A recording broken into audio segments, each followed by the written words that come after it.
For over 200 years, the Farmers Almanac was the unshakable foundation of American life. It was the trusted source for predicting the winter, planting the crops, and telling the future. It survived civil wars, global depressions, and 2 world wars. But today, after 208 years, this American icon is officially shutting down. This isn't just a sad end to a beloved magazine. This is a massive financial warning for every traditional business trying to survive the digital age. On HasPlan, we're cutting through the nostalgia to reveal the 3 critical business failures, the fatal flaws in their print media revenue model that ultimately brought down one of America's longest-running publications. You won't believe how cheaply they sold their legacy. Stick around to understand the economic lessons their closure teaches us all. Welcome back to HasPlan. First, let's appreciate the legacy. The Farmers Almanac launched in 1818. Back then, it wasn't just a book. It was a survival guide. Its long-range weather forecasts, based on secret, highly protected mathematical formulas, determined if a farmer lived or died that year. It built a reputation on trust and predictability.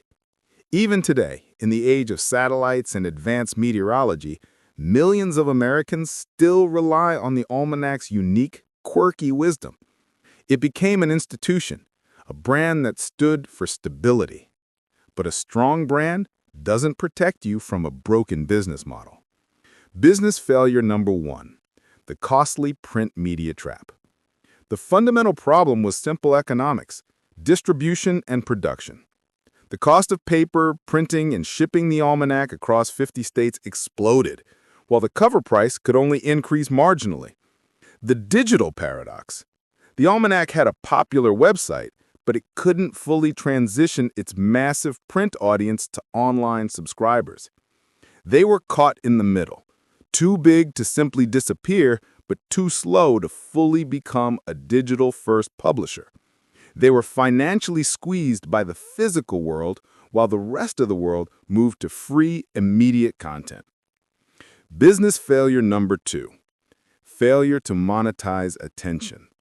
The Almanac relied on traditional, low-value print advertisements, small ads for hearing aids, seeds, or farm equipment. Contrast that with YouTube, where high CPC financial ads can pay $15 to $25 per thousand views.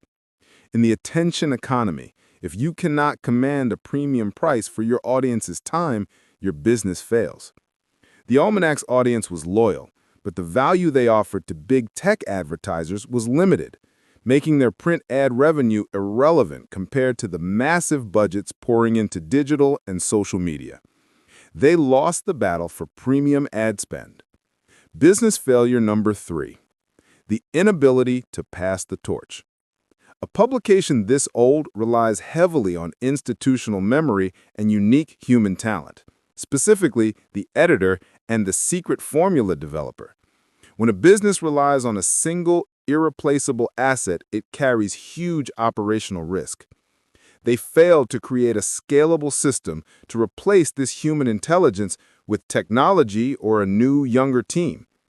This led to a vulnerability that the chaotic modern media market immediately exploited, signaling to investors that the risk of future operations was simply too high to continue. The shutdown of the Farmers Almanac is a crucial lesson for every business owner. Nostalgia is not a viable revenue stream. A great brand requires a great monetization strategy built for the present.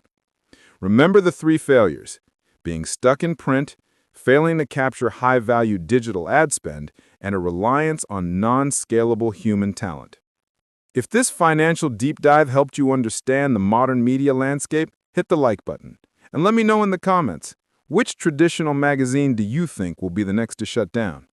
For more essential business blueprints and financial analysis, subscribe to HasPlan now.